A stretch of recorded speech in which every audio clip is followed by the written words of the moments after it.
Welcome back to Thanks for Your Concern. You are here with Berenice. And Ella, how's it going, everybody? I hope that you're having a wonderful day, whichever day you are listening to this. Bernice, how are you I'm doing? doing well.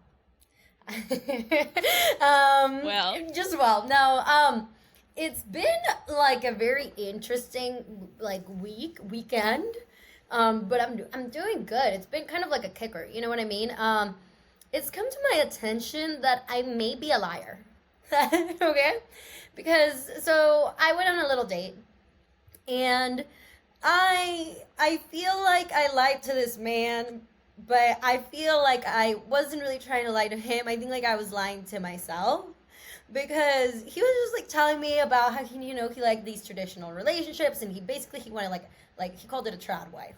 And I was like, "Oh my god, like I want to be a a what? trad wife, a traditional wife." You know what I mean? Like you know how right now there's like a lot of things about like polygamy and stuff like that. And I was like, "No, yeah, like no, totally. Like I also want to be kind of like in a traditional marriage of sorts." We talked about what that meant, and like things seemed to have lined up at the time. But then the next day I got invited to go to this place called the basement, and it was like nightcrawler hours. You know what I mean? Like vampires. Mm-hmm. And then the next day, I got like a free ticket.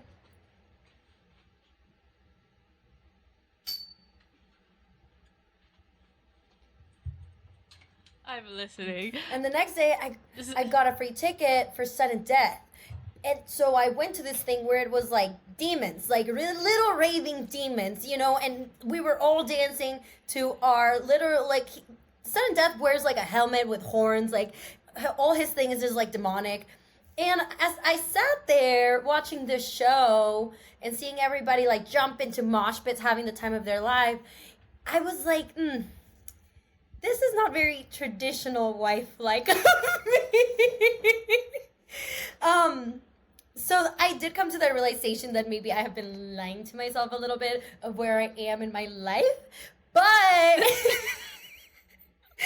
but okay, but I did realize that at the same time I'm kind of like ready to move forward per se. Like I told myself that I wouldn't try like seeing anybody date anybody new until I was like past over done so completely over like past people.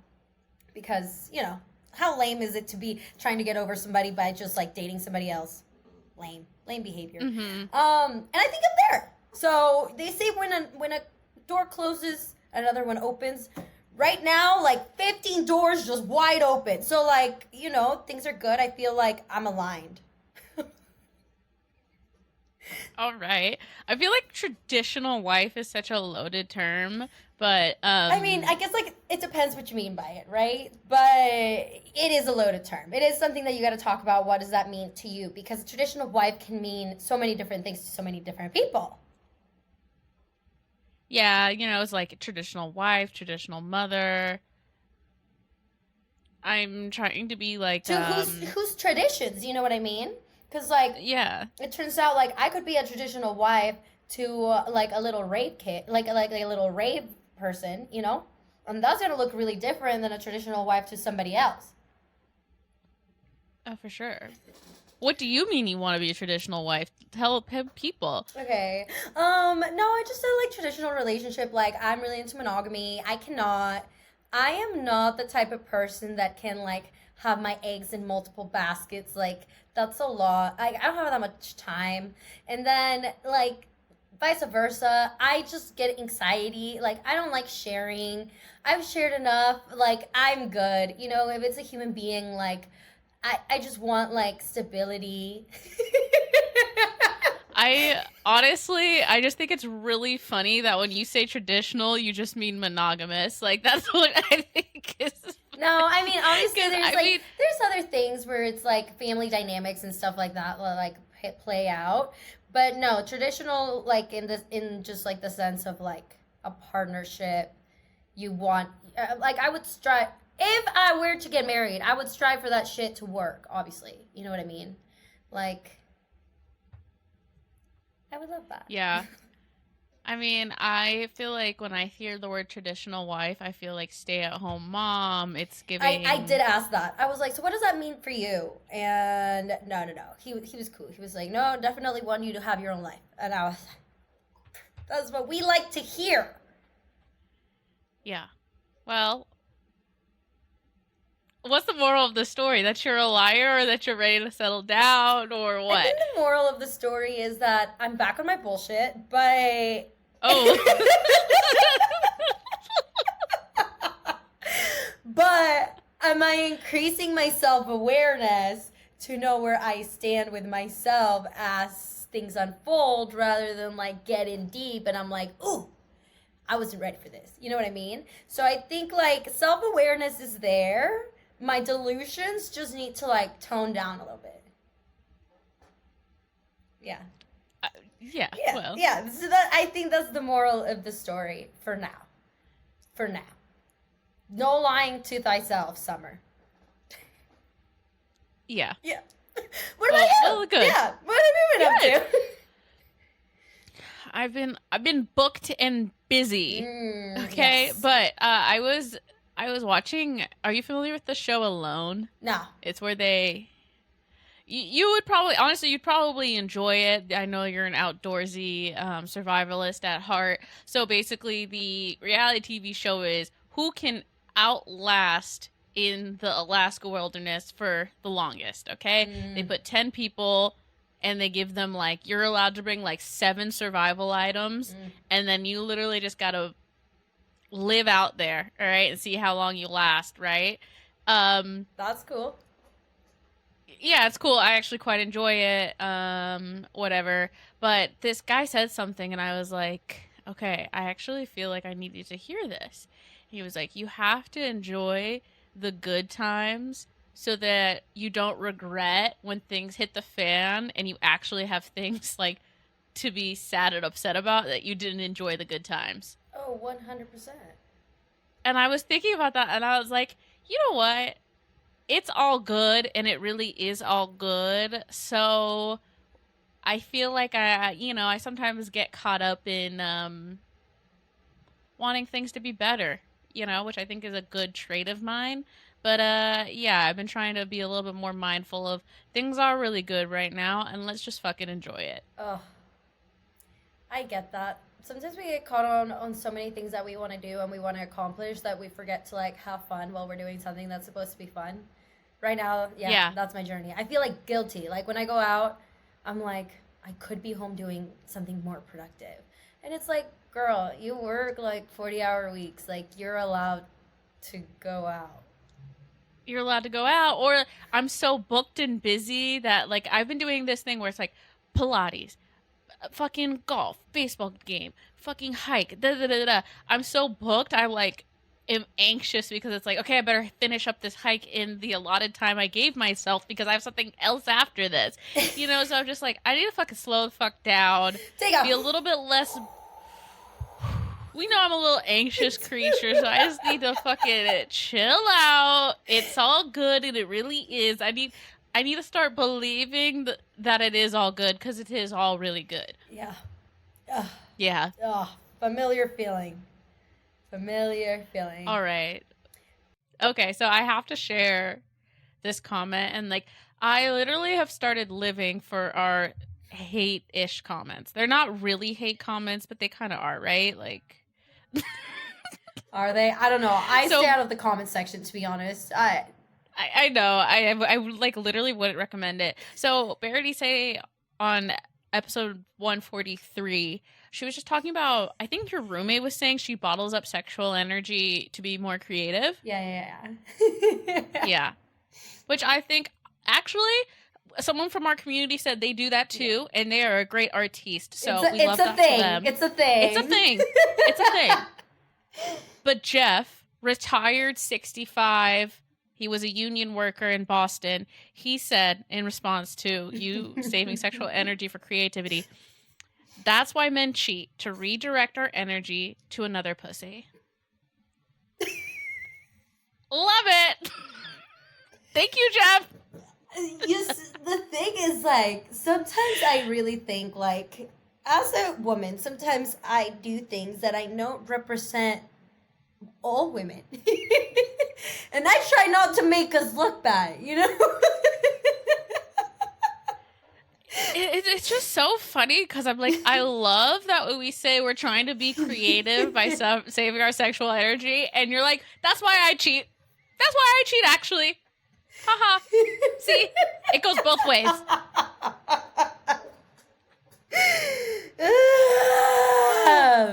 So that's a good one. That's the highlight of the week. That's the highlight of the week.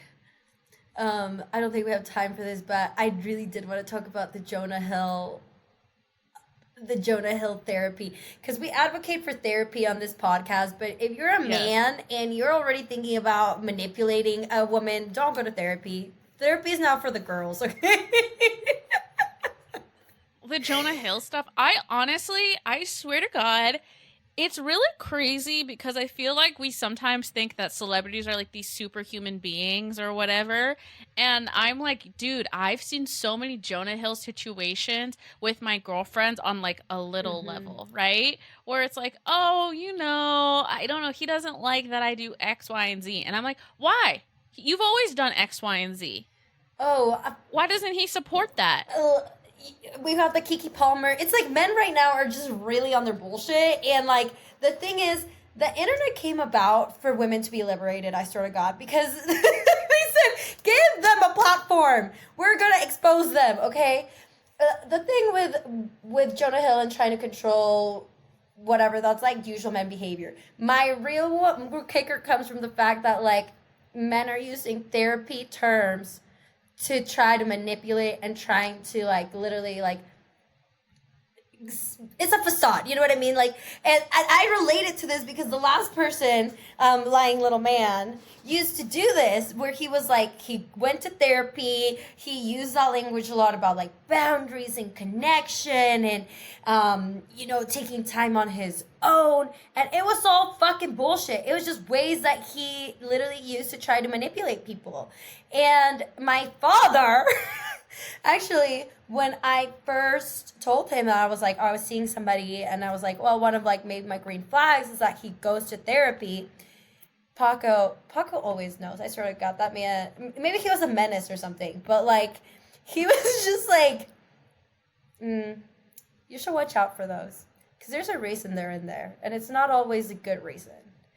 And at the time, I didn't get it, but now I do. I was thinking about like the thing that was like the biggest red flag that I thought was interesting was he was like, I'm the best boyfriend ever. And I was thinking about that episode we did with Ross, the actual therapist, and the title is Nice Guy Syndrome, because he talks about how he's literally a specialist of therapy for men, and oftentimes it's like he gets this like cringy feeling about guys who think they're nice guys, and so it like entitles them to women. It's like, I'm the best boyfriend ever. I can have whatever boundaries I want because I'm a good guy. I did see a TikTok that was like men using like psychology created by men to like manipulate women is just like next level shit. Next level shit. We need to rethink everything. To the garbage. Literally. We'll give you an update next week. Next week. We have a great episode for today. We're talking about being self-destructive. Yeah. We're talking about life's big journey to get here right now. So I'm excited. Are you? Let's get it. Yeah, I'm excited. I'm ready. Let's do it. So you would not believe if you saw us today that Ella and I used to be the saddest girls, the most self-destructive. Like if there was a competition, we'd come home with like giant trophy, all right, of self-destructive behavior. Like these two right here. Messy, depressy, selfish, destructive. Was it fun? I don't know, but it sure was funny. Okay. Yeah. At the time, I was like, this is so fun. Looking back, I was like, was I trying to lie to myself that I was having a good time because it was the only thing that was like a different emotion from sadness? Probably. Probably. Okay. So I think it's nice that we're out of the weeds of it. I'm out of it. I sometimes do, we all go through our little cycles of being more sad than others, but definitely have changed the way I react to tough times, especially in the past year or so. So I'm excited to kind of reflect, and I was thinking about today. This is honestly not about being self-destructive, but it kind of is. So, I was dating a boy, and one time I got drunk and I was mad he wasn't giving me enough attention, so I called him 27 times. Typical. I woke up, it looked that I had called someone with no answer 27 times, and in my infinite wisdom, I'm like, let me break things off with him before he breaks things off with me. And I was like, perfect. Makes perfect sense. Oh. I saved that one. Yeah. I saved face there. You saved face. Did it make any sense? No. No. This was a pretty classic one where you self-sabotage your relationship when your attachment issues do come to play. Mm-hmm. I've never had this one, actually. I'm pretty good about not texting people when I'm like drunk, upset. For the most part. Sometimes everybody gets a little bit of the tickle monster that comes in every once in a while and is like, you should let that person know how you feel right now, For this one, I say 24-hour policy is the best policy. They had this at our tryouts in high school. They said, after you get rejected from the team, you can't contact the coaches for 24 hours, which is just basically like, go sit with your emotions, go deal with your shit, and 24 hours later, if you have something productive to say and you still feel that way, you can come talk to me. I believe this in all sorts of categories of conflict, okay? If you feel like you got something to say, write it down, read it back in 24 hours, you still feel exactly that way, hit send. You want to edit, hit send. You maybe don't want to say anything at all in 24 hours, and maybe that's the best way to go. That is some amazing life advice. 24 hours is a really long time, but you probably will get over. What a great coping skill, which is like, wait some time and maybe you'll probably feel differently about it. I wish I had taken that advice so many times. I've sent, the only time I kind of do that is at work, right? It's like I could send off an email or a message, but I just chill the fuck out. And then I usually don't even care 20 minutes later. It's funny how that happens. Sometimes you just gotta let your ego calm down a little bit, because most things that are like that are straight ego. Your ego's like, like somebody's disrespecting us, let's pop off. But you just have to remember, like, baby, you're okay. We're still a bad bitch. This is just an interesting situation we have to dive into later. As far as self-sabotaging, I would say I used to love to do this to myself. A really big one, I think, for being self-destructive, at least like for me, was partying. Like anytime I would get upset, because I used to be massively depressed. If anybody, basically, we lived in a sorority with like 60 other women, that you had a lot of opportunities to always be out and always do something. And if you were upset or sad and you didn't want to deal with your feelings, a good way to go about it was to go to the nearest fraternity with whoever wanted to go out at the time, even if you didn't like them. So I think I would say that my first mistake and self-destructiveness was actually hanging out with people I didn't like, because that never ended well. Like, I was going out to these places to get away from bad things, but bad things kept happening because I was hanging out with like the worst people on earth. So, it was like a cycle. It was when you're negative. yeah. Misery loves company, baby. One of my friends said this to me recently, and I just like that just like clicked in my head that I was like, wow, if you could sum up all of my like 4 years of college, it'd be that. Like, did I love company? And did I love other people that were just as sad as me, that had the same destructive coping mechanisms as I did? Like, Ella and I were buddy buddy because we were both like on the same bullshit. Like, it just hits different when your bestie is also unwell. And, not only misery loves company, but birds of a feather flock together are kind of one of those things too, where like, it's a long journey, but I feel it's really hard when a lot of people are going through the same shit and doing the same things that you're doing. It makes it like so normalized and like, oh, this is what everyone does, right? We had this really bad saying in college that I think about, which is, oh, let's just drink about it. Yeah, that It's aged like, really oh, badly. yeah, like that is so yucky. Let's And not. to be honest, Yeah, let's not drink about it. yeah, let's not drink about it. To be honest, like I've talked about it, like I'm sober, not drinking, will never drink again. Fucking knock on wood. But I just think about that saying like, oh, let's drink about it. And what would we drink about? We would drink about like fucking wins. Even when we were excited, we're like, we had such a good week. We got all of our shit done. Let's go out, And then we would do, when bad things happen, let's drink about that too. And then kind of everything in between. And we kind of had to go through some heavy shit in college. Like, it was not easy. I feel like that was just kind of how we coped at the time. And finally we figured things out. But it makes sense considering like all the shit that was going on. Well, I would say about substances because I feel like it started pretty young. Like, obviously, you start like experimenting with whatever you want to experiment when you're younger. And one of the big things was like alcohol.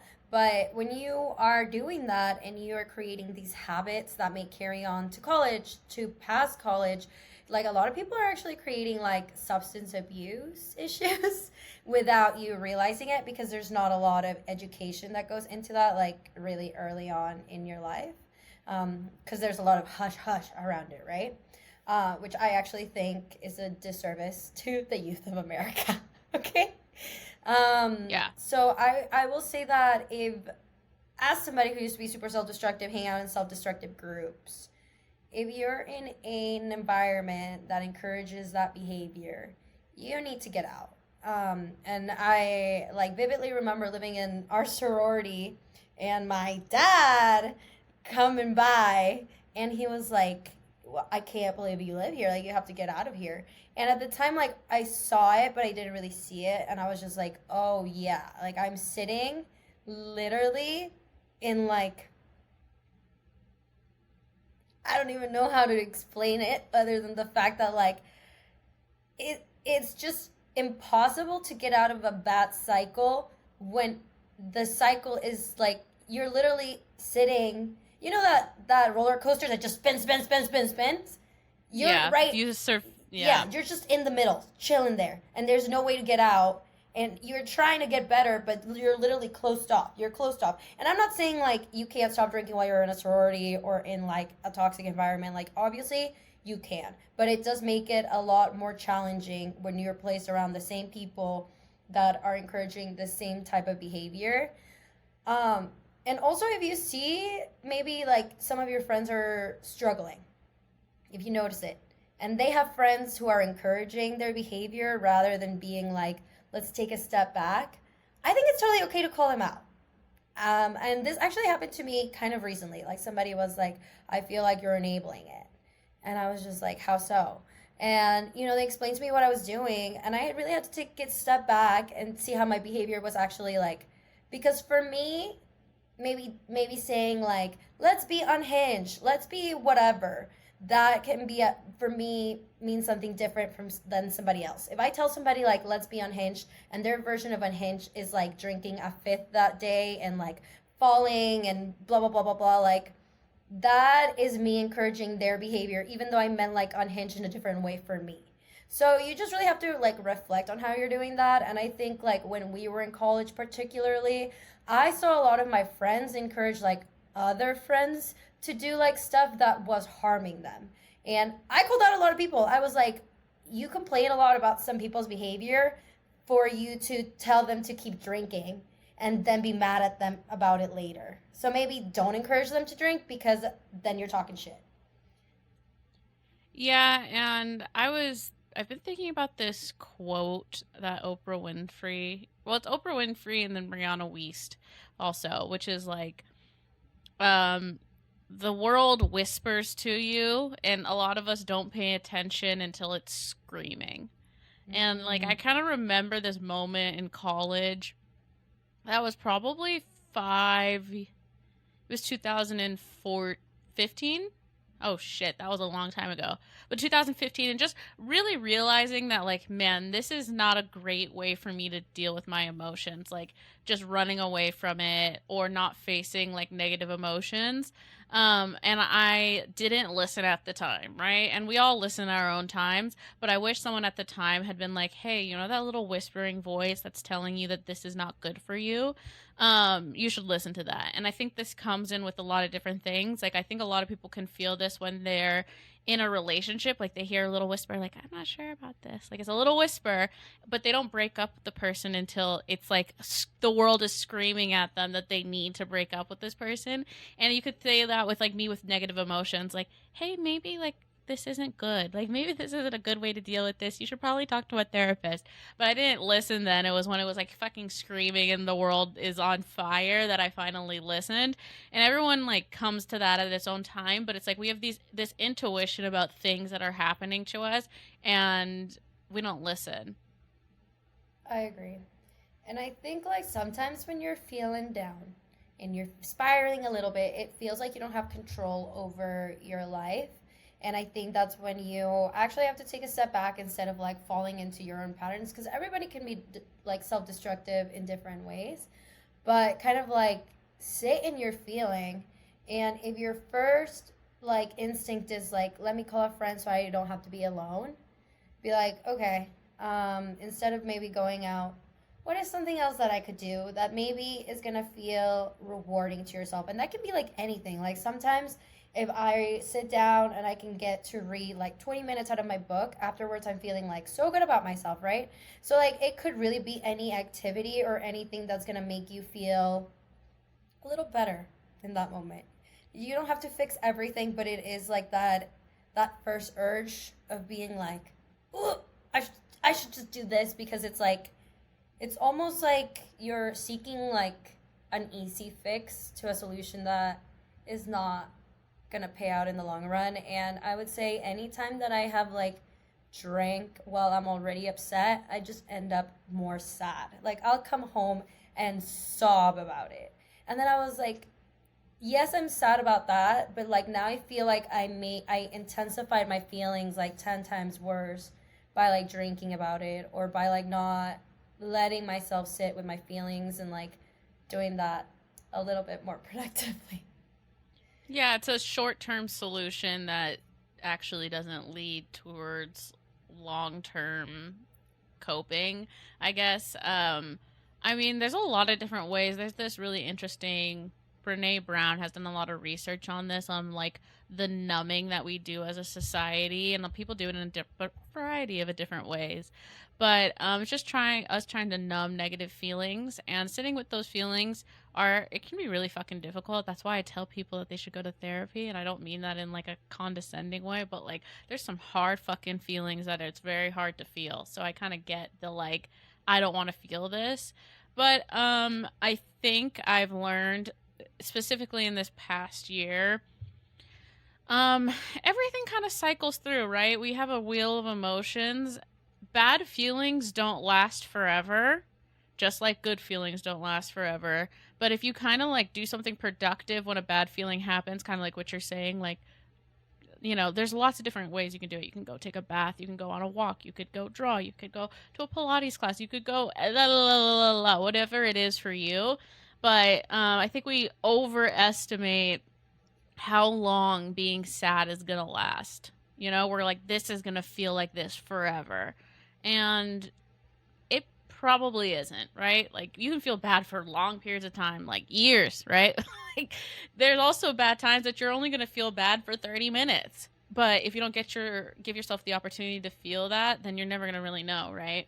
100%. And if you're sitting there and you're thinking, I'm always sad.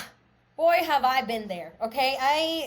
Like me, Tumblr aesthetic, think Lana Del Rey. I'm sitting in my feelings. I'm this torture artist. I feel like I'm never gonna not be sad. That's not real. And like creating chaos for myself, right? Because those were the things that I literally grew up around. I was accustomed to chaos. And I thought that that's what drove me, or like I guess inspired me. But really it was just what's keeping me in a dark place. And I really believe that the second I started believing that I deserved peace, okay? I deserved peace and stability and just like calmness.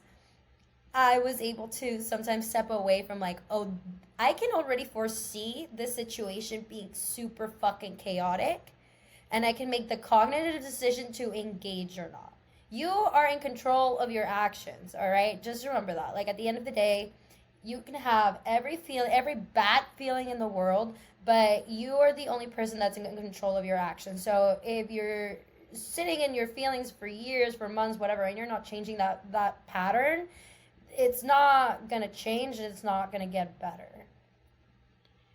And change can be hard. And if a big life change seems too hard, dude, do a temporary change. Yeah. Like I know from my experience and like other people's experience, I had this friend who smoked a lot of weed, right? Is that objectively bad? It is, and that's not really my business. But they took a really long tea break, like a full year, because they were like, maybe this thing is hurting, like making my anxiety horrible, right? So they quit smoking for a year. Found out after a year, it wasn't just the weed, it was some other shit. And so they went back to smoking weed. But it's like, if you need to take a tolerance break, if you are like, I don't want to go to therapy forever, go for 3 months. If you want to, I don't know, there's just so many things where it's like, you can just commit for a short amount of time and see how that feels if you can't tackle forever, right? Like, if you want to make a short change for 3 weeks just to see how it feels, just do that, okay? We can all commit to, like, doing something for even a day or a week. And a lot of this also comes into like the self-care part that I feel like gets totally like undervalued. Like I think a lot of the capitalism is co-op self-care so that you're spending money. No, I'm kind of joking, but I'm kind of being real. But like, baby, just make sure that we're taking care of our like most basic necessities of being like fed, cleaned, and clothed, and go from there. If we can just try and tackle those. I love that, and those are definitely things that you can do for yourself that are actionable in the what is it, like the outside world. I would also say do self-care emotionally. If there are people you need to draw boundaries with, that is a type of self-care, okay? Like if people are either stressing you out because of so and so, or if your family members are pulling you in a lot of different emotional directions and it's adding to stress, you need to start having some conversations as a way of self-care. Like really think like, this is for me to take care of me, not because at the end of the day, that's going to take a lot of toll like out of your emotional just overall out of your emotions. I think one thing that was really hard for me to do is like ask for help or let people know when I'm struggling, because I don't know, I feel like I've always put on like I'm happy face even though like my life is in shambles and I feel like shit, and it's still difficult, but like letting somebody know that you're actually like not doing well is like actually really liberating. And if they care about you, they're gonna be like, oh, how are my actions like maybe adding to this toll, right? and then being like, actually, like, this whole situation is stressing me out and I need to take a step back. Letting somebody know that, I think, will also release some of the anxiety that's like, well, at least they know that their actions are doing this to me, and maybe they'll also contribute to not stressing you out any further. Yeah, I also think that I feel like if you know you're mentally ill, like act accordingly. Like be fucking for real about some shit. Like what Yeah. is going to help? Because I think like so often I know that I've done this where I'm like, oh well, I'm just an anxious little beaver. I'm a depressy, messy girl.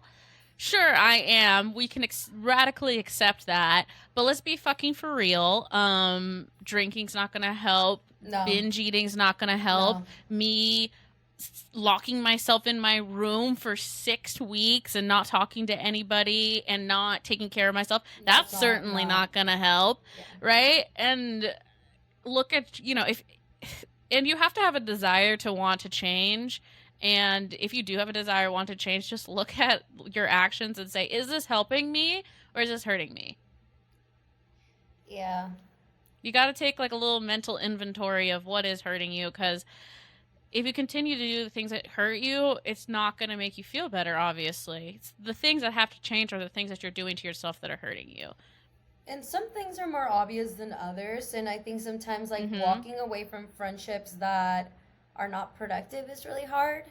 But definitely sitting down, maybe this is a good journal. Like, what are the things in my life that are like pushing me forward, and what are the things in my life that are keeping me where I am? If you want to go somewhere per se, and you're gonna make some challenging decisions, and you gotta take some actionable steps. And I think that a couple, let's see, what do I want? So, like with the journaling and stuff, I think that if you want to like create, okay, so what I wish someone had told me back in college or whatever, when I was like kind of making like I guess like a lot of bad choices. They weren't huge bad choices. They weren't like the choices that you look at, like, I don't know, like the decision to go to college or not to go to college. That seemed like a big choice, and it seemed like it was really easy for me to make that choice. We make like little choices every day, and I wish that, like, yes, individually, this one choice didn't change my whole life, but when I make a bunch of little choices, it kind of lays the pathway for like where I'm going in life. And I guess like for like shirking responsibility or not taking care of myself one day doesn't make a huge impact. But if I make those same choices every single day for 3 years, my life is going to be in a very different place than if I had made different choices. And so kind of like there's a cause and effect from every choice that you make. And I kind of like to think about like Everything Everywhere All at Once, that movie. If you aren't familiar, it's basically that there's like very many universes that exist. It's not like time travel. It's that like every choice branches off into a different version of reality. And where do I want to go? What version of reality do I want for myself? And what choices do I need to make to get there? Or what choices I'm going to make that's going to lead me down a path of despair? I don't know. I'm not trying to make it that heavy, but like, we make choices every day. And the choices build up until they're a freaking house or a wall.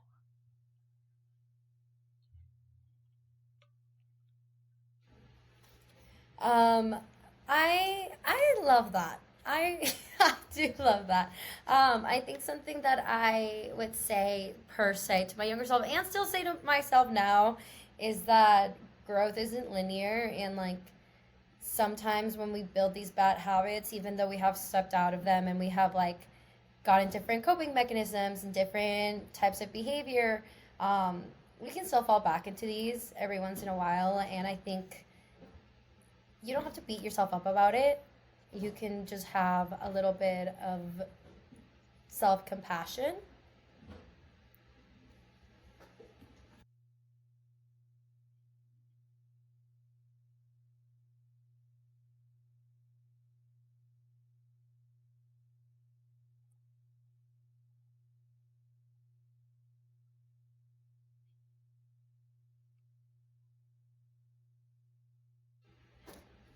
Um, just be self-compassionate. It happens. Some of us like struggle with these things. I struggle with these things. Like one day I'm feeling really down and I'm like, Bernice, let's not go out. Let's go to the gym. Let's do this. Let's do that. And that can be really cool. But then maybe and the weekend comes and you're on a bender and you're just like, ugh, I feel like shit because I just did the thing that I didn't want to do. So it happens, like, to all of us. Like, people have relapses, people have all sorts of shit that goes down. And I think it's about how you rally, right, out of those things. Because once you take a falter, you take a step down, it's easier, honestly, to keep going fucking down until you reach rock bottom. And it's about how you rally. We all love a good redemption story. So if you see yourself falling, ask for help. Take a step back, change it up. Change it up. If you see the pattern, if you see it, you recognize it, be like, girl, we've been here before. Are we going to do it again? Or are we going to step it up?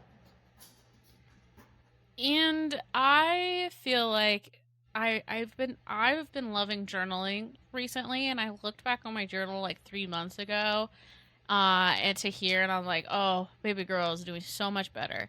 And I'm 29, and I go through the ebbs of flow of being clinically depressed, and what that fucking means. But yeah, it's like I'm 29 and I'm still figuring shit out. But I feel like the reason why I'm looking forward to my 30s is because I predict I will be the most mentally well that I have ever been, because I am doing the most I've ever done to be mentally well.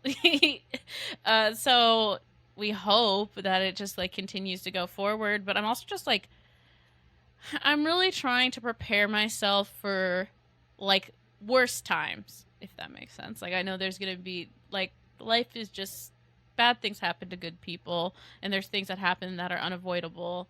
But I'm just trying to like be in a good place so that I'm more prepared for when bad things happen, because I know in my past, I had bad shit happen to me, and I already was kind of teetering on mentally unwell. So the bad shit was like over the edge. Yeah, just like of the iceberg. It was just the last straw on the camel's back, Like, if you're already mentally unwell, you not knowing how you're going to pay for college the next year becomes so like daunting and crippling and overwhelming. So, people go through different things at different times, and sometimes I'm very thankful I was so mentally unwell in my own early 20s, believe it or not, because I feel like it kind of gives me like a before and after snapshot on the reality of like, how do you prepare for when shit goes bad, when shit hits the fan? How do you prepare? You don't. Life be lifing. You don't. Life be lifing, and you just gotta take it one day at a time. And nobody knows what you're going through but you, unless you communicate that to people. And I really do mean that. Like, recently, I've been feeling pretty overwhelmed, and I think, like, I recognized it, and it was feeling like burnout. And then, you talk to your family, you talk to people, and they don't really know, like, what your day-to-day looks like. Like, they don't have a glimpse on that unless I share that. So I think it's easier for people to be like, well, just do this, or just do that, or just, like, focus. And it's like, oh, bitch, like, I've been focusing. Yeah, so communication to the people surrounding your life, I think, is just really important to let them know where you're at. I agree. And another thing that I talked about in therapy was a lot of people judge their inner self on other people's outer selves. So I think we sometimes are like, we don't want to share what's going on inside because we think this person has it all together, but we don't know what they have going on. And most people can relate to, everyone's felt these human emotions of like sadness, overwhelmed. And I've found a lot of people can actually relate to me more than I think I gave people credit for. Because, I think for people who've gone through trauma, you think it's only happened to you. But then you talk to people and you open up and you find out people have very similar things happen. So opening up to the people that are close to you, they're close to you for a reason. They want to be there for you emotionally. And then this kind of, if you're not struggling, maybe just reach out to a friend and ask them how they're doing, because you never know who's struggling, you know? Yeah. And be a good friend. If you see your friend struggling, maybe do some wholesome activities, change it up. If you recognize their patterns of self-destructive behavior and you see them doing it, don't engage. I think like this one was a really big one in college because you want to have fun, but you know your friends are struggling. And I think like we all come into a little bit of a fault to encouraging sometimes and enabling people's behavior. But I think we can push to be better friends to our friends and make sure that they're okay. Yeah. Thanks for coming to our TED Talk. Thanks for coming to our TED Talk today about being self-destructive. You can always grow as a person or you can always fall back into your habits, but regardless, like, just focus on, like, taking it one day at a time, because sometimes things get a little rough, okay? And that's okay when things get rough. We have highs, we have lows. There's a lot of things going on in life right now that I think are, they're affecting a lot of people. They're affecting a lot of marginalized communities, okay? There's a lot going on. So take care of yourself, protect your space, your mental health, and it's okay to take a break, but just communicate with your peoples. That's all we have for today, okay? Thank you so much for listening. I hope you liked it, you learned something, you related, or you maybe seeing like, oh my God, what did they say? This is, that comment was like, oh, this is mental illness. Period. Yeah, period. I mean, also, just a little light at the end of the tunnel, babes. Hopefully it gets better. If you're at rock bottom, that's the bottom, babe. Only up. Only up. Here. Yeah. That's the thing. Eventually, it's got to go up at some point, right? Like, if you go down, at some point it's got to go up just maybe a little bit. Maybe you find $1 on the ground. You'll figure it out. You'll figure it out. Everything's going to be okay. We're going to be okay. We're going to be okay. All right, everybody. Please subscribe. I hope this one wasn't a downer. Please subscribe. Keep listening. And please go follow us on social media. We're at things4 Your Concern. And I'm at Bernice ADSM. And I'm at Ella L. Tudor. We'll see you next week. Bye. Bye.